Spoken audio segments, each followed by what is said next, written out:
The point being is when I arrived at the fairgrounds, I realized that sales tax was not being collected on the RV space rentals overnight, and that's something that we are obligated to do. So we coordinated with the state and with the county finance department and came up that we are truly obligated to collect that. And with that, we need to raise the rates because we wanted an inclusive rate because when people pay at the drop box or whatever, we're not going to be saying $30.91, so to speak. So we proposed the increase to be 6.5% on the full hookups, which rounds it up to the next dollar because the sales tax we actually are obligated to increase is 4.9. And then for the electric and water, respectively, that rounded up to an 8%, and then the electric only rounded up to a 7%.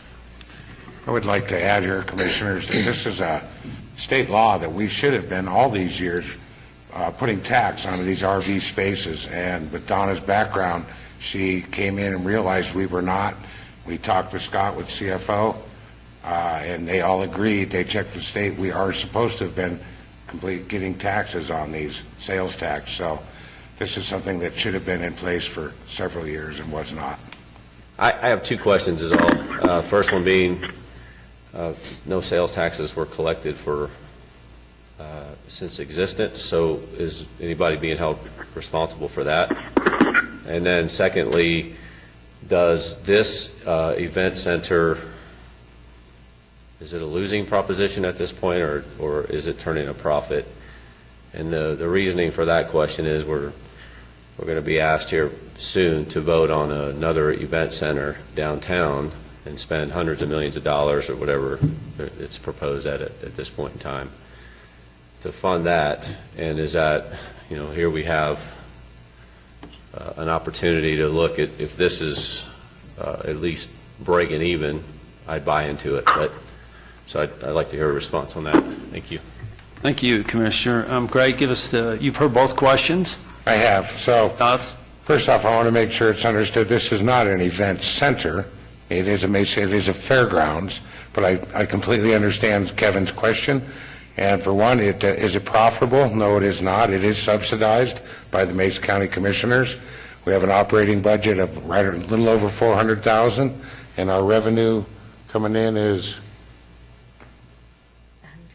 we bring in about 170, I believe, 180,000. So is it profitable? No, it is not. And then what was the second question, Kevin? Well, and I think we should clarify that. I mean, there are certain services that we provide. For example, the fairgrounds have been there a long time, the 4-H services. So there are other services that we help provide so that when we talk about is it economically profitable, from a pure economic point of view, the answer would be it's subsidized, but there are other services. Well, and I agree with that, Scott. As we mentioned in a change in here, and that is to the 4-H extension use. 4-H gets over 350 bookings a year out there that they get for completely free, and that's just promoting our ag and our youth, and I think that is a great thing to do. I would also add, just for the Mr. King's and other people in the audience's information, we constantly review the events out there. We're trying to figure out, do we have a carnival? Do we have the car crash? What do you call the car crashes? The demo derbies. Demo derbies, which I went to, which was a lot of fun. That brings us money, and we try and look at everything out there so we have as efficient as an operation as possible. And then the first question was, has the sales tax actually been paid but not collected, or it's not paid and not been collected?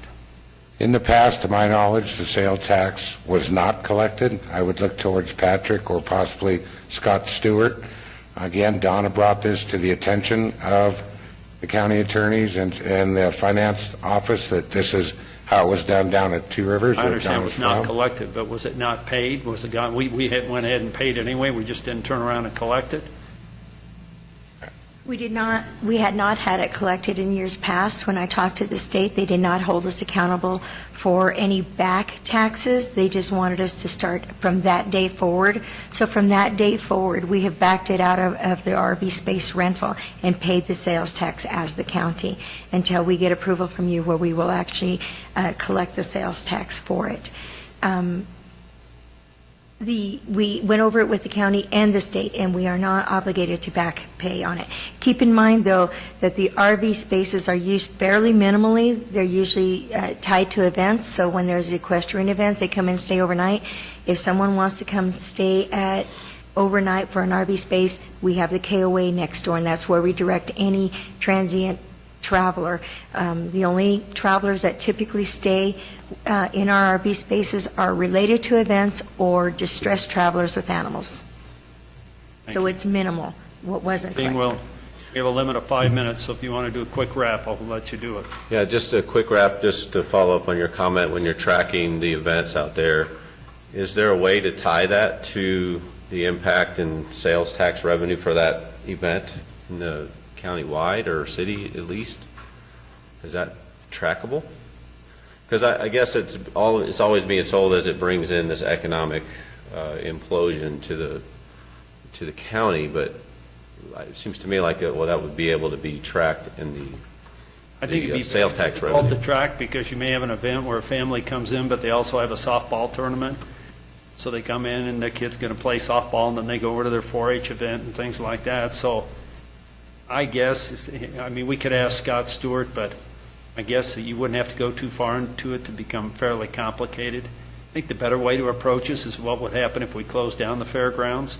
And as you know, we had a some challenge with bills being paid by the provider of the BMX facilities, and closed that down for a little while, and we heard from a lot of people in that regard. So it's a service that the constituents demand. But I know what you're getting. Yeah. We can ask Scott. Good question I'd ask, but I think we'd spend a lot of resources, and I'm not sure we could track it, but we'll ask Scott Stewart. Okay, appreciate it.